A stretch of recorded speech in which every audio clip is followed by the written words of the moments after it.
e que realmente o tema central é o amor. E quem é melhor para falar sobre o amor que Chico Xavier? Vamos escutá-lo? Se eu fosse alguém, se eu tivesse influência, se eu pudesse realizar alguma coisa em benefício da comunidade, e se eu tivesse a menor autoridade para fazer isto, eu apenas repetiria para mim mesmo e para todos os nossos irmãos em humanidade, de todas as terras e de todos os idiomas, aquelas palavras de nosso Senhor Jesus Cristo. Amai-vos uns aos outros como eu vos amei. Porque amor com esquecimento de si mesmo. Porque amor nada pedindo para si. O amai-vos uns aos outros foi superado pelo amai-vos uns aos outros como eu vos amei.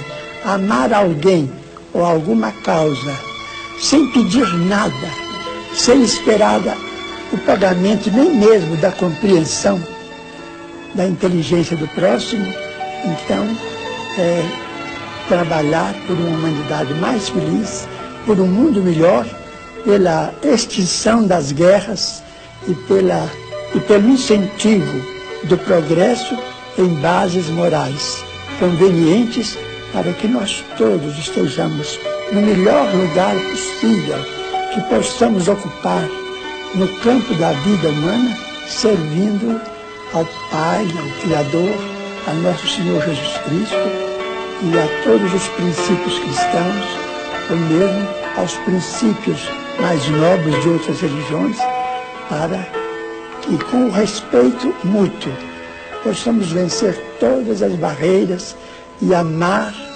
como o amor deve ser consagrado entre nós. E quando Chico Xavier nos fala em amor e respeito, é para aplicarmos precisamente nos relacionamentos, na família e também na nova educação, na nova pedagogia.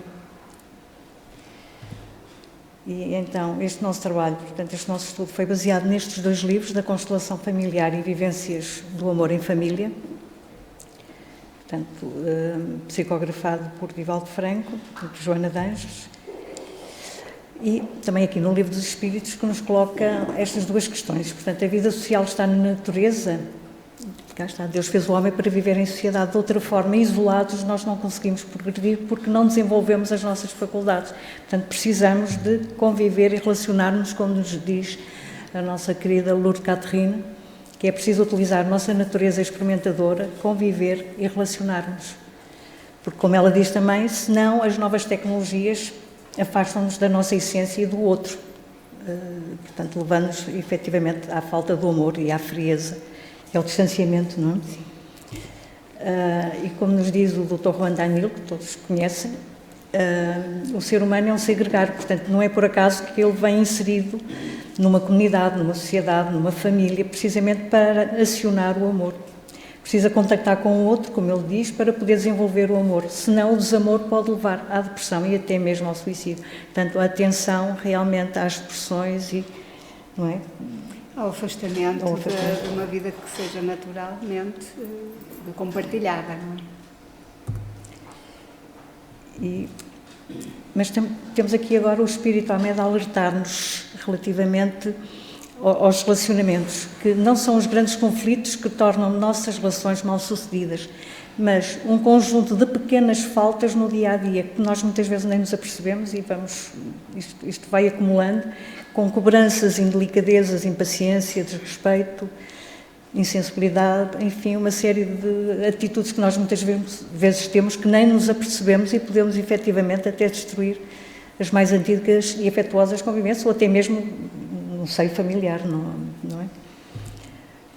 E cá está então o amor em família, e temos o matrimónio, porque é efetivamente a base, portanto, da família, a base de sustentação, que nos diz, portanto, nesta última revista Verdade e Luz, a relação onde é mais difícil exercitar o amor é a conjugal, porque é a única no seio da família que começa e se mantém voluntariamente. Portanto, em princípio somos nós que voluntariamente escolhemos o nosso parceiro. Em princípio, nem sempre foi assim, nem sempre é, e vamos ver mais à frente porque muitas vezes os nossos cônjuges são adversários do passado para podermos exercitar o amor. Portanto, não é o relacionamento mais fácil. E será contrária à lei da natureza o casamento? A união permanente de dois seres é um progresso na marcha da humanidade, e vamos ver porquê. Porque o homem no passado viveu relacionamentos sem qualquer respeito pela emoção do outro, como nos diz Joana de Ângeles, em que as famílias se multiplicavam sem qualquer sentido ético. Portanto, e à medida que foi adquirindo consciência e maior maturidade, o homem acabou por criar a instituição matrimónio, precisamente para frear e regular os relacionamentos, portanto, frear os abusos afetivos. E continua Joana de Ângeles, a criação da instituição de matrimónio marca o desenvolvimento de uma sociedade pela importância e respeito que dá à mulher e às crianças. Isso foi muito importante num determinado momento da história social. E porquê o matrimónio como compromisso único? Porque impulsiona o homem a estabelecer-se numa só família, desenvolvendo o senso moral e o sentido de respeito pela mulher e pelos filhos, numa sociedade que ainda é liderada pelo homem. Portanto, foi necessário criar limites, regras, efetivamente, para regular os relacionamentos familiares. E nas condições ordinárias de casamento, a lei do amor é tida em consideração, como nos fala aqui o Evangelho, e a resposta é: o que se cogita não é de satisfação do coração, e sim do orgulho, da vaidade, da cupidez, numa palavra, de todos os interesses materiais. E quando falamos em interesses materiais, podem ser sociais, económicos, culturais, não tem que ter a ver única e exclusivamente com a parte monetária. E então podemos ver na história social, ao longo, portanto, aqui no Ocidente, que efetivamente assim era. Portanto, na época medieval, portanto, no tempo do feudalismo, os senhores feudais tinham debaixo da sua alçada, eram eles que geriam a vida dos seus servos, e então a escolha do parceiro também passava por eles. Portanto, eram eles que decidiam.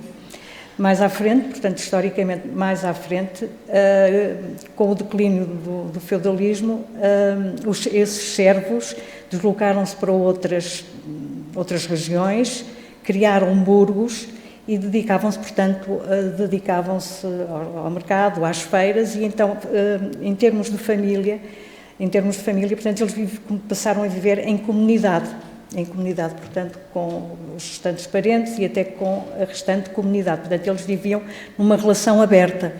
E aqui quem é que escolhia o parceiro, e quem é que escolhia era precisamente esses parentes e essa comunidade. Portanto, o próprio nunca tinha possibilidade de escolha.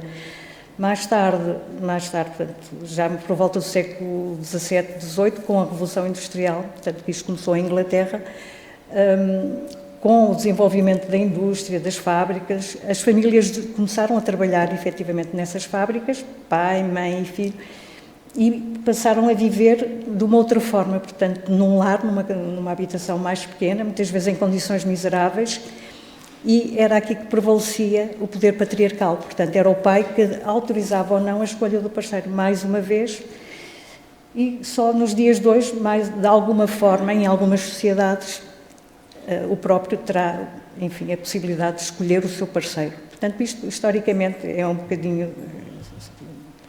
é um à parte. Interessante.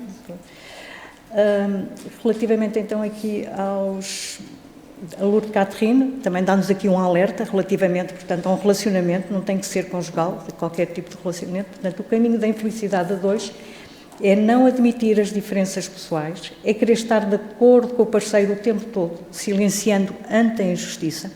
Isto pode depois acabar em mágoas e de respeito, desconsideração. Daí a importância Porquê? Porque houve falta de comunicação e falta de assertividade. E é importantíssimo o diálogo. Sim. Portanto, e cabe a cada parceiro o dever de não se deixar anular, isto é importantíssimo, nem de permitir situações de subalternidade, nem de prepotência. Portanto, este é um alerta que Lourdes Catherine nos faz. Bem como Joana de Ângeles também nos diz para não te permitas relacionamentos conflituosos, sob a justificativa de que tens a missão de salvar o outro. Isto é para nós refletirmos sobre esta ideia. E Lourdes Catherine também nos diz: Deus não nos pede o impossível, porque o impossível é querer mudar o outro. Só nos pede para nos transformarmos a nós próprios. É o que cada um pode e deve fazer, a tal reforma íntima que falávamos. E continua: depois da minha viagem para as estâncias do além-túmulo, já não tenho ousadia de forçar a mudança de alguém. A divina providência é como o tempo, um mestre perfeito. Portanto, por ir lá primeiro ensina sem dizer palavra alguma. Portanto, é o tempo, efetivamente, que nos modela e altera. E esta questão, como me relaciono com o meu próximo, isto é para refletirmos, como é que eu me relaciono no dia-a-dia com o meu próximo, com a família, com os amigos, dá para pensar. E agora temos aqui a Isabel, que vai, isto como é a duas. Então, continuando a falar sobre a família, que é o tema fundamental de hoje, não é? Vamos abordar assim estes tópicos. A importância da família, que já estivemos a ver a sua história ao longo do tempo, e a importância da família nas nossas vidas. Viver em família é aprender a amar, também vamos ver o porquê disso, não é? Mais especificamente, educar os nossos filhos para o futuro e o amanhecer de uma nova era. Então, viver em família é realmente aprender a amar, porque a família é o lugar por excelência onde vamos ser convidados a colaborar, praticando a lei do amor, mais intensa e desafiadoramente na convivência conjugal, maternal, paternal, fraternal e por aí fora. Portanto, isto já é o que é, tudo. Portanto, qual seria para a sociedade o resultado do relaxamento dos laços de família, que é o que nós temos hoje, infelizmente, à nossa volta? Uma recrudescência do egoísmo. Já falamos sobre o egoísmo, que é a vida centrada no personagem que estamos, não é, no presente a viver e um pouco distanciados do nosso ser total. E, portanto, não é positivo. Então, a importância da família porque é uma referência fundamental para qualquer criança. São os primeiros passos da convivência, um verdadeiro ninho de sobrevivência, porque senão uma criança sem família, todos nós precisamos do outro, durante toda a vida, a começar na gestação, depois nos primeiros passos, para aprender a falar, para tudo. Por isso é um verdadeiro ninho de sobrevivência e proteção, e onde se transmitem os valores, os costumes e as tradições. Então, viver em família é aprender a amar. Nos nossos dias há muitos casamentos descartáveis, as pessoas já se casam, os jovens muitas vezes já a pensar que até se não der certo não há problema nenhum. Isto torna-se a arranjar outro casamento e vamos para a frente, não é? Infelizmente é muito comum. E então isto traz repercussões muito graves, principalmente quando já há crianças. Então, porquê? Porque a família é a célula da sociedade. Se nós dizemos que a sociedade está péssima, se está caótica, se é preciso remodelá-la, refazê-la, temos que ver que a célula familiar, então, também tem que ser toda ela refeita, porque se a sociedade é feita de famílias, a família é a base da sociedade, então temos que trabalhar a família, certo? Não é, então, esta frase, a família é a célula da sociedade, não é nenhuma retórica nem chavão, é um facto. Então, nesta revista Verdade e Luz, de maio e junho de 2019, portanto, como veem, estas revistas são muito boas. Eu não sei se vocês têm o hábito de as adquirir, mas têm artigos fantásticos, fantásticos. Então, sobre a educação dos nossos filhos, educar estabelece a formação do caráter. E isto é uma obrigação prioritária da família, porque há educação e instrução. A instrução é mais adequada às escolas, mas a educação é realmente uma obrigação da própria família. Começamos por nos preocupar com os alimentos, o vestuário dos pequenitos, as escolinhas, que sejam boas. Preocupamos com tudo isso, com uma licenciatura, que eles tenham um bom emprego, que seja um casamento feliz. Isso tudo é muito importante, é lógico que é muito válido. Mas e onde é que fica no meio disto tudo o progresso moral, que é tão importante, não é? Qual é o nosso papel de pais? Como é que devemos educar os nossos filhos? Pelo exemplo. Porque tudo o que é só de palavra fica desfeito, não é válido. Quando dizemos, olha para o que eu digo e não olhes para o que eu faço, Realmente há que pensar muito sobre esta frase, porque o exemplo é que vale para uma criança, não o que os pais lhe dizem para fazer, mas sim como eles veem que se faz. Portanto, pelo exemplo do que é ser um homem de bem e pelo respeito que devemos uns aos outros, mesmo às crianças, que muitas vezes não são respeitadas, não as ouvimos, não nos damos espaço para elas se manifestarem. E as crianças são seres que realmente estão pequeninos, parecem ainda, não é, que às vezes não sabem nada, mas às vezes sabem muito mais do que nós. E por isso é preciso dar-lhes esse espaço e respeitá-los. Joana de Anjos utiliza a metáfora dos astros para falar sobre os papéis dos elementos na família, que é muito interessante. Ela propõe, então, ver os elementos básicos da família como corpos celestes, que gravitam em torno de uma estrela que fornece luz e calor. Essa estrela será o Pai, como o Sol, que alimenta, vai procurar o alimento fora de casa, não é, na labuta diária. A Mãe, a Lua, que ilumina suavemente com os seus saberes, que acaricia, portanto, a Mãe Lua. Os filhos, outros corpos celestes, que andam a gravitar à volta e dependentes do Sol e da Lua. E os avós, astros mais recuados um pouco, mas fazendo parte do mesmo sistema.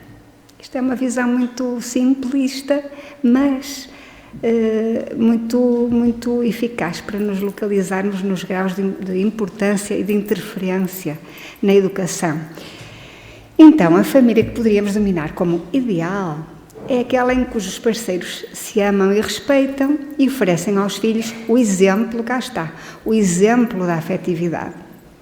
Então, é um grupo no qual cada membro tem o seu papel específico, mas dividem responsabilidades para a harmonia do conjunto. Ninguém está em sobrecarga porque cada um tem a sua função, só que agem em sinergia. Isto é uma família funcional e saudável, não é? Como deverá ser. Então vamos lá ver mais profundamente. Então, qual é o papel dos pais? Os pais são os pilares da instituição doméstica. Se são o Sol e a Lua, não é verdade? Não são seres, e sabemos pelo Espiritismo que não são seres fortuitos que aparecem à frente da prole ao calhas, não é verdade? Há responsabilidades e comprometimentos morais e espirituais. Então, a pedagoga Maria Montessori, não sei se alguém aqui conhece, já ouviu falar na Montessori? Sim?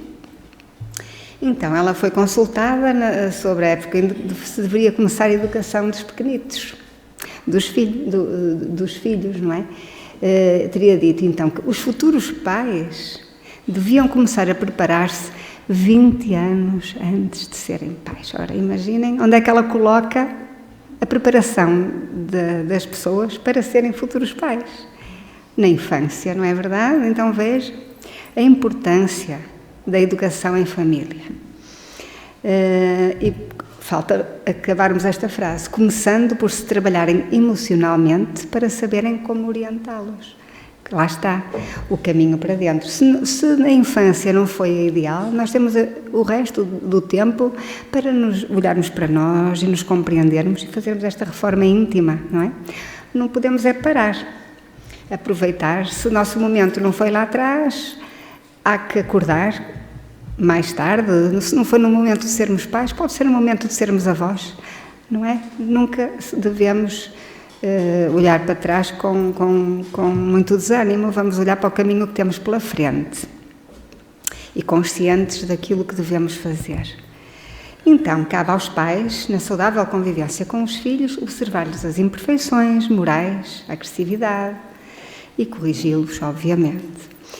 Dialogar com paciência, ternura e sem ceder aos comportamentos negativos, porque há meninos que são muito amorosos, mas que também são marotos, e não se deve deixá-los extrapolar aquilo que nós consideramos ser o razoável, não é? Dentro do respeito, não se esqueçam, é o exemplo e é o respeito.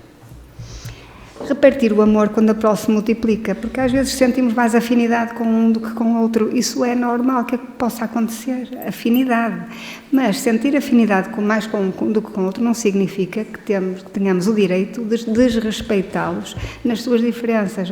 Ou seja, o respeito pelas diferenças é muito importante. como a Maria José já falou há pouco, em qualquer tipo de relação.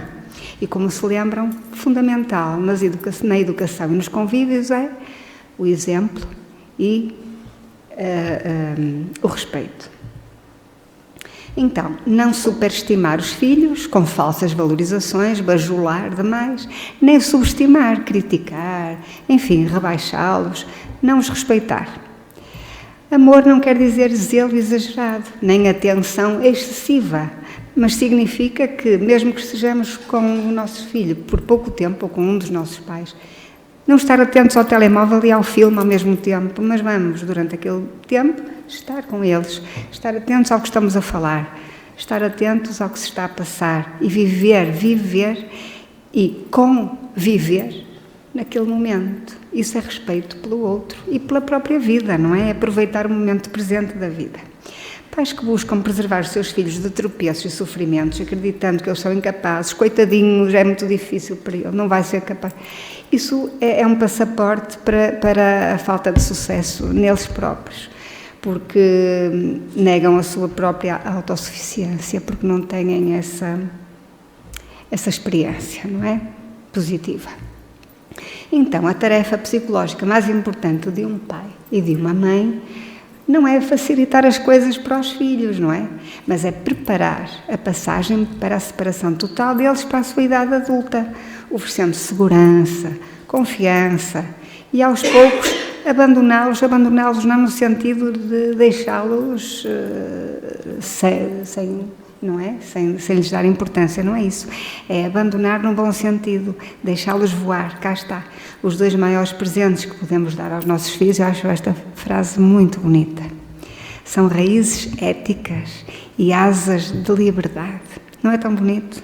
É bonito. E acho que tem um fundamento verdadeiro de ser possível, não é? É possível isto. Portanto, fiquemos com esta frase poética para podermos pô-la em prática. O treino, então, para a melhor fixação do amor na alma familiar é manter a convivência e um diálogo positivo.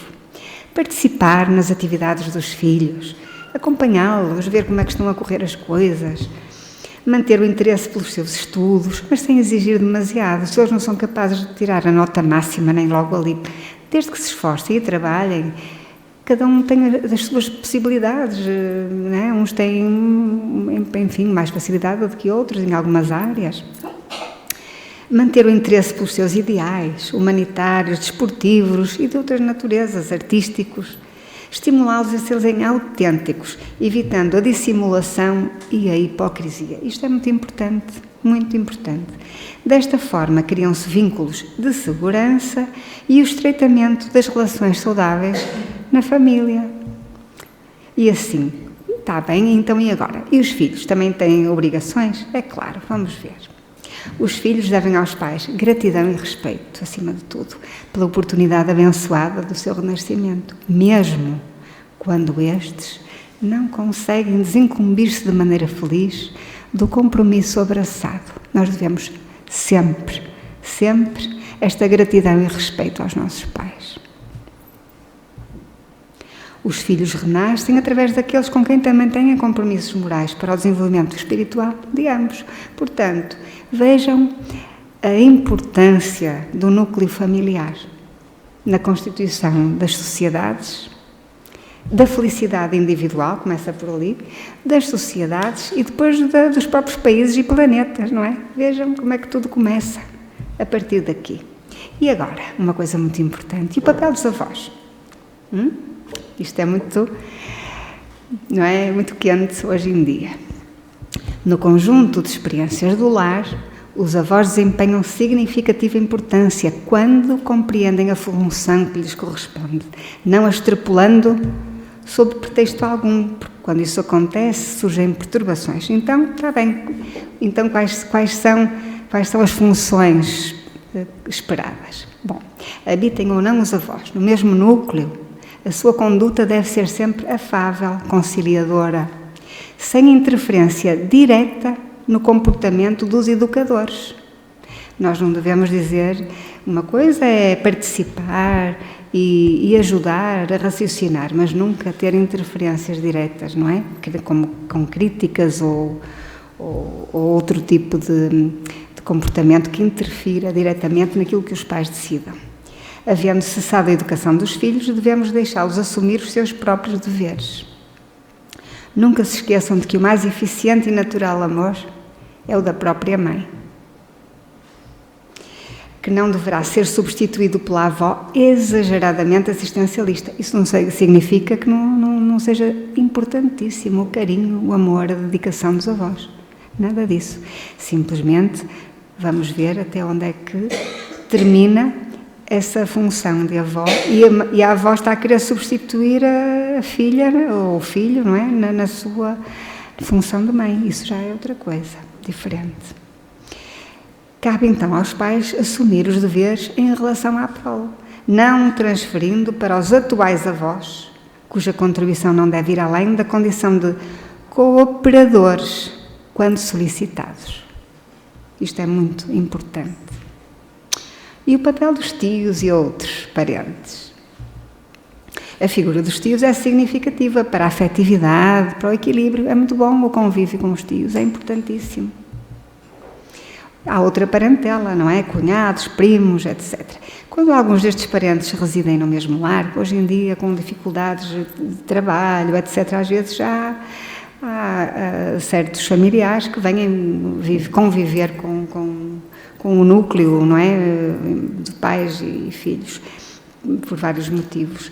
Então, há que evitar a figura do vigilante dos erros alheios, das críticas, não é? É preciso saber conviver, é preciso saber estar e partilhar esse espaço, para não haver problemas. Portanto, cada um portanto, cá está a Joana de Ângeles que nos alerta. É inadiável a compreensão dos deveres que a cada qual compete, de forma a que não se interfira reciprocamente nas realizações que não lhes dizem respeito. Isto não é só no núcleo familiar mais básico, que é o pai, a mãe e os filhos, mas depois com os outros, com os avós, com os tios, com os primos, na convivência entre todos os elementos, não é?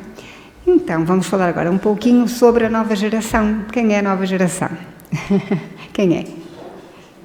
São os pequenitos que estão agora por aqui, não é? Que são bastante diferentes. Toda a gente sabe disso, não é? E portanto, esta nova geração vem sobrepor-se à geração que está a desaparecer e, portanto, temos tudo de novo para construir. Vamos ter aqui uma folha limpa com os novos métodos, não é? E novos conhecimentos, podermos todos construir uma sociedade nova. Então, a geração que desaparece vai consigo com os erros e prejuízos e surge uma nova geração. E esta nova geração não são só os pequenitos, somos também nós, os mais velhos, que estamos a aprender a lidar com os pequenitos e a saber lidar connosco próprios e com quem está à nossa beira, não é? Portanto, vamos ouvir então agora o nosso queridíssimo Divaldo, que nos vai dar aqui o seu parecer tão valioso sobre as crianças da nova era, está bem? E depois continuaremos.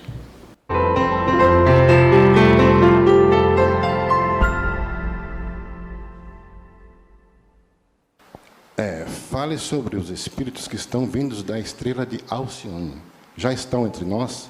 Virão apenas para o Brasil? Qual a importância deles para a transição planetária?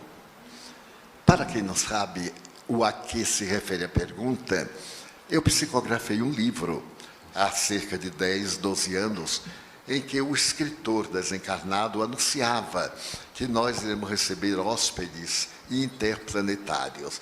Como aconteceu com o planeta terrestre, no momento da grande transição do Pithecanthropus erectus para o Homo sapiens e outros, na narrativa sublime do Espírito Emmanuel por Chico Xavier, os emigrados de Capela, também o espírito Filomeno de Miranda escreve nesse livro que nós íamos receber espíritos de outra dimensão.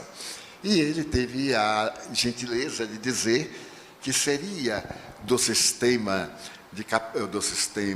das Pleiades, e que uma dessas estrelas iria oferecer-nos os futuros guias da humanidade, e que já estariam reencarnando. Isto porque, no conceito espírita, há um intercâmbio planetário da forma que podemos mudar na Terra de um país para o outro, de uma para outra cidade. Também ocorrem reencarnações de pessoas de um planeta para o outro, a visita de mentores especiais de uma esfera elevada para outra e vice-versa.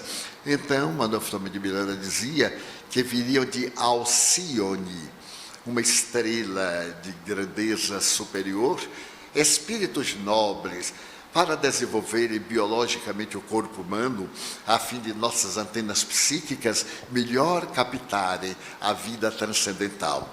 E que isso já vinha ocorrendo desde os anos 70, mas que em breve viriam em grande massa, não só para o Brasil, é óbvio, viriam à Terra para trabalharem pela mudança dos nossos programas, dos nossos hábitos e construir essa sociedade pela qual sonhamos, a sociedade do milênio posterior, a sociedade do mundo de regeneração. Isto porque, na visão espírita, da forma que é o progresso das cidades, das pessoas, dos países, também dos planetas. O nosso planeta seria um planeta inferior, porque é um planeta de provações, de expiações, de amarguras e de bênçãos. Então, que essas dores desaparecerão da Terra, porque nós iremos modificar a nossa estrutura moral, a nossa conduta espiritual, e receberíamos esses hóspedes que nos viriam ensinar transcendência, beleza, mas para que o mundo fosse melhor. Eles já estão reencarnando, eu acredito pessoalmente, já tenho estado em contato com muitos deles nas minhas viagens pelo mundo e confio que nos trarão grandes benefícios. Aqueles que aceitam o intercâmbio através dos OVNIs, dos discos voadores, têm informações muito boas em torno da questão. Do ponto de vista espírita, eles viriam espiritualmente, comunicar-se-iam, como também se reencarnariam.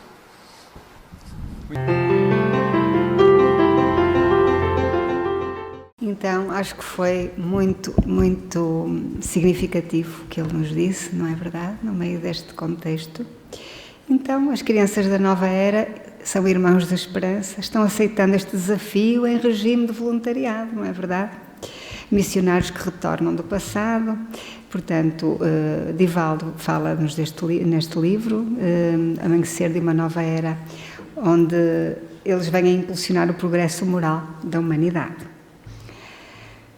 Além do retorno de personalidades valorosas da história da humanidade, como grandes pensadores, não é, da era socrática, portanto, gente já ao longo destes anos todos, também estamos a hospedar seres provenientes de outros lugares do universo, como nos disse Divaldo. Os que vêm de fora do nosso sistema, Alcione, passam por uma fase de adaptação do perispírito e para se tornarem compatíveis com os impositivos daqui da Terra, submetendo-se a experiências especiais.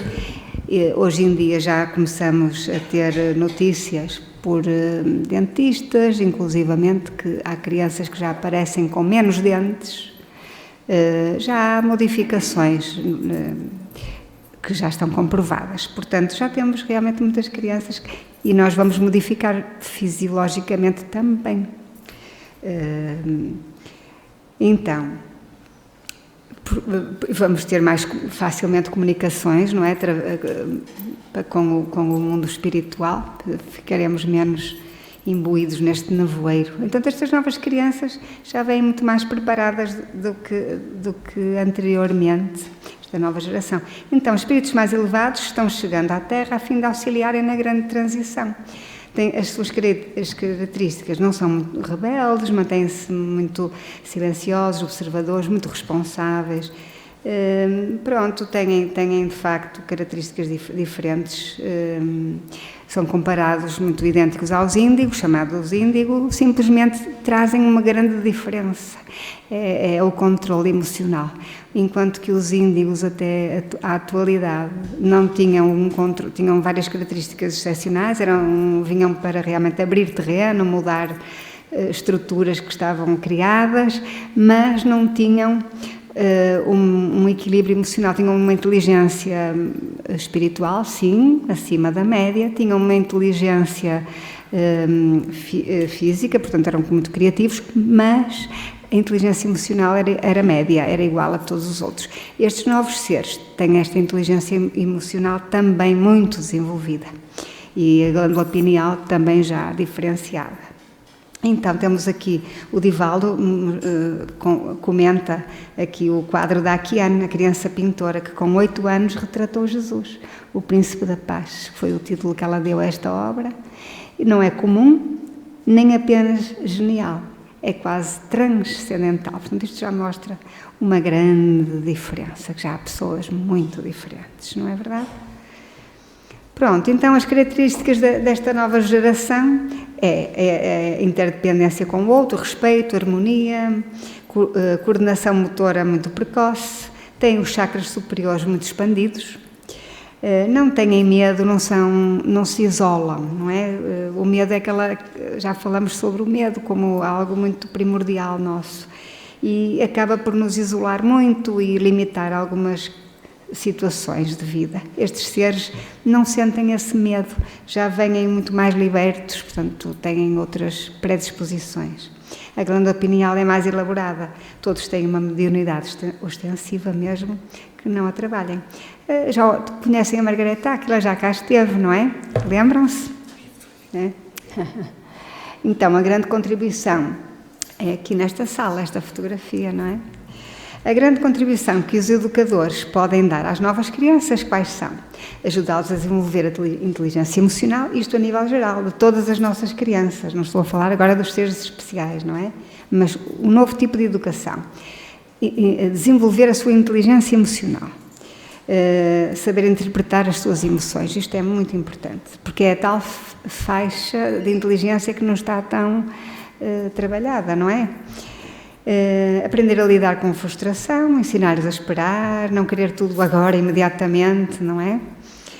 Precisam aprender a comunicar-se com os outros e precisam de ter realmente projetos sociais para isso, ou seja, pôr em ação as suas potencialidades. Portanto, todos estes nossos filhos, netos, precisam deste tipo de apoios.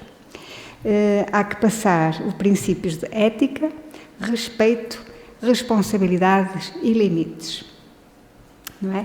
Há que passar os conceitos pelo exemplo, temos que ser o seu apoio, precisam de ser estimulados a exercer a sua criatividade, usar a meditação como forma de eles conseguirem o autocontrole no sentido da impulsividade, não é?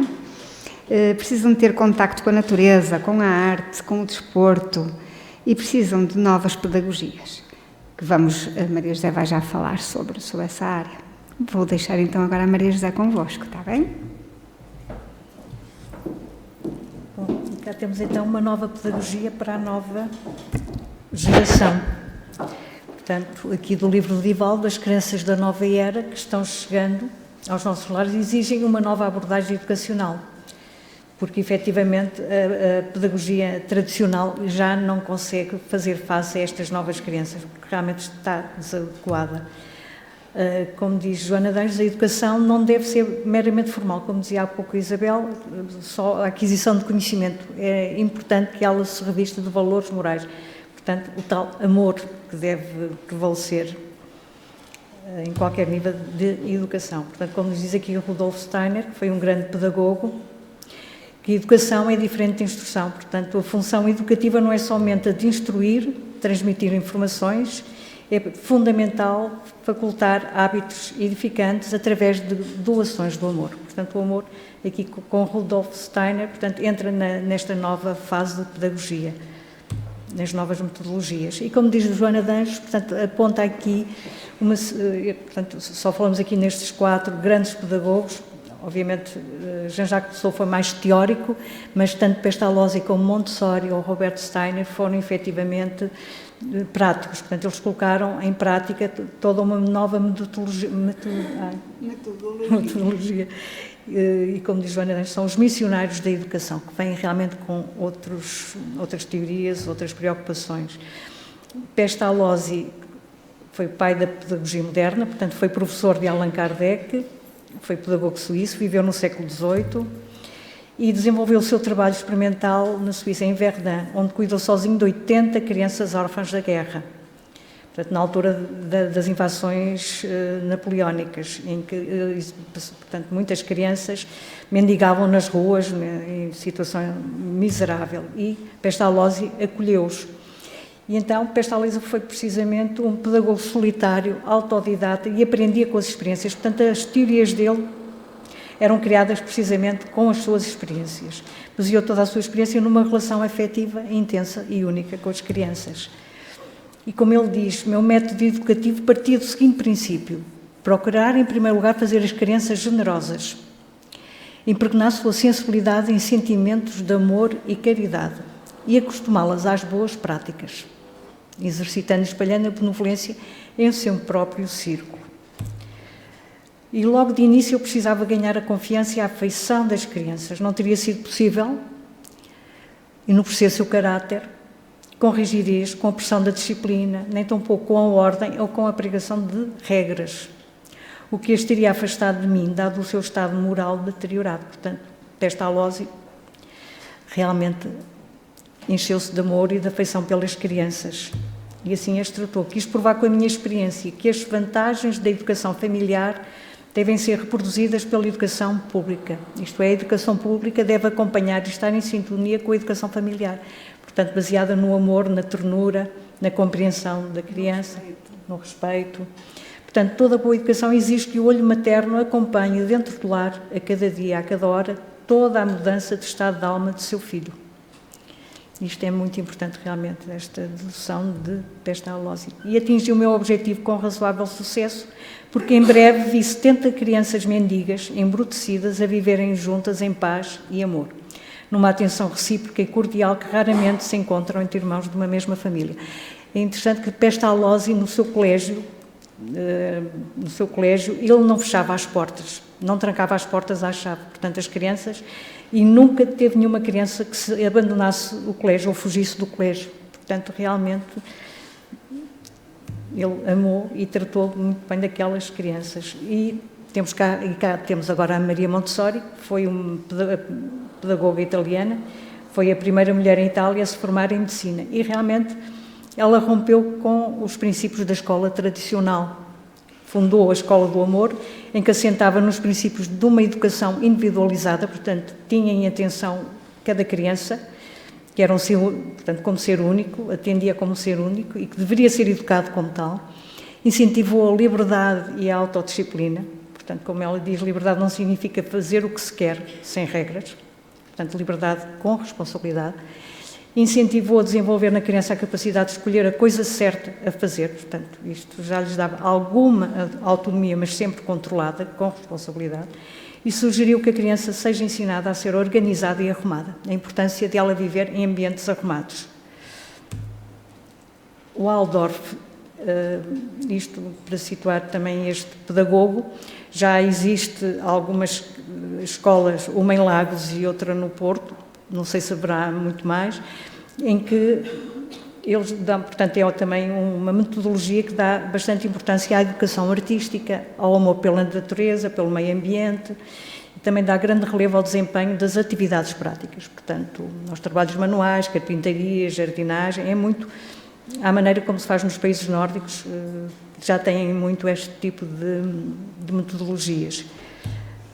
E cá temos, como diz Divaldo Franco, Maria Montessori e Robert Steiner, portanto, os métodos pedagógicos destes dois grandes pedagogos são os mais eficientes para a educação das crianças da nova era, porque estas crianças necessitam da mais ampla compreensão educacional baseada no amor, a fim de poderem desempenhar o seu papel na construção do novo mundo.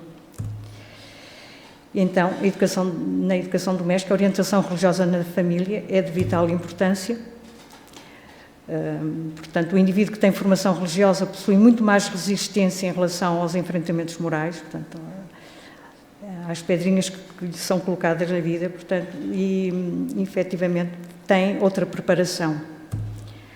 Educadores materialistas argumentam que se deve deixar a criança sem mensagens religiosas a fim de que mais tarde, quando adquirirem discernimento, escolham aquela que lhes pareça mais apropriada. Mas, como diz Joana d'Anjos, trata-se de lamentável conclusão, porque essa não é conduta a respeito da alimentação, da saúde e nem da educação, portanto, porque são as preocupações básicas da família. E a prática do Evangelho no lar, procedimento essencial para o grupo familiar, portanto, na sua união, na sua convivência, portanto, passam efetivamente a ter uma convivência muito mais saudável. E aqui isto é só um lembrete da prática do Evangelho no lar, portanto, todos saberão, isto é só um lembrete da importância do Evangelho no lar e da reunião familiar, sobretudo da reunião familiar. E temos aqui, isto vai ser um relato em segunda mão, porque isto foi relatado por Divaldo Franco no livro Vivências do Amor em Família. Isto é para reflexão, única e exclusivamente, gostava que ouvissem este relato. Portanto, em 1954, Divaldo Franco... Uma história de família. Uma história de família, claro. Em 1954, Divaldo Franco acompanhou Chico Xavier numa das suas visitas a uma família que vivia próximo de Pedro Leopoldo, em situação de grande precariedade, Lia e Conceição, portanto, avó e neta. A avó Lia, após ter vivido grandes vicissitudes ao longo da atual existência, acolheu e criou sua neta Conceição, que havia nascido com uma acentuada alteração na estrutura do corpo, rejeitada logo após o parto pela própria mãe, que não a aceitou como sua filha, atirando-a pela janela. A avó Lia decidiu então amparar a sua neta Conceição, que sobreviveu à queda, fugindo com a criança para outra região. Anos mais tarde, numa sessão mediúnica, Chico Xavier, tendo entrado em contato com a avó Lia, tomou conhecimento da deplorável vida que esta família se encontrava. Nesta sessão, a avó Lia, ainda encarnada, pede apoio a Chico Xavier, dizendo que esta encarnação seria a última etapa da arrancada libertadora desta família. Chico Xavier, numa das suas visitas à casa de Lia, que viviam em condições miseráveis, foi acompanhado por Divaldo Franco e pelo provedor da Santa Casa da Misericórdia. Este, perante a situação com que se deparou, dispôs-se prontamente a levá-los para uma das suas instituições, onde teriam todo o amparo necessário e o sofrimento atenuado. E Chico Xavier responde a este senhor: meu filho, o seu gesto é comovedor, mas não nos é lícito interferir na obra de Deus, retirando o ser que depura do lugar em que a divindade o colocou. Com uma atitude dessa natureza, provavelmente estaríamos interrompendo uma planificação de alta magnitude que nos escapa à compreensão. Como eu sei que deseja sinceramente atenuar a prova desta família, se lhe for possível, ajude-nos a conseguir alguém remunerado que venha de vez em quando auxiliar Lia e Conceição. Assim, uma pessoa remunerada poderá cumprir horários e ajudá-las, diminuindo-nos o sofrimento. Quanto a nós, poderemos visitá-las na condição de samaritanos. E Divaldo Franco diz o seguinte: naquele dia aprendi lições inesquecíveis. Os nossos sentimentos de amor não devem interferir nos soberanos códigos da vida. Lia e Conceição eram o resultado de uma família infeliz que desrespeitou os códigos de ética, da justiça e do amor há vários séculos. Assim podemos entender como reparar é muito mais difícil depois de que destruímos algo. O esforço é muito grande para recompormos completamente o que ficou danificado. E aprendi que não devemos interferir indiscriminadamente na trajetória de vida das pessoas. Devemos ser sirineus que auxiliam quando possível, mas a cruz é de cada um. Não temos o direito de dizer ao outro o que fazer, nem de tomar-lhes as dores, nem mesmo por amor. O nosso dever é ajudar a vencer as dificuldades. Isto, portanto, é um relato de Divaldo Franco que nós achamos interessante partilhar e até, portanto, aconselhar a ler este livro, que é muito interessante, este livro de Divaldo Franco, Vivências em Família.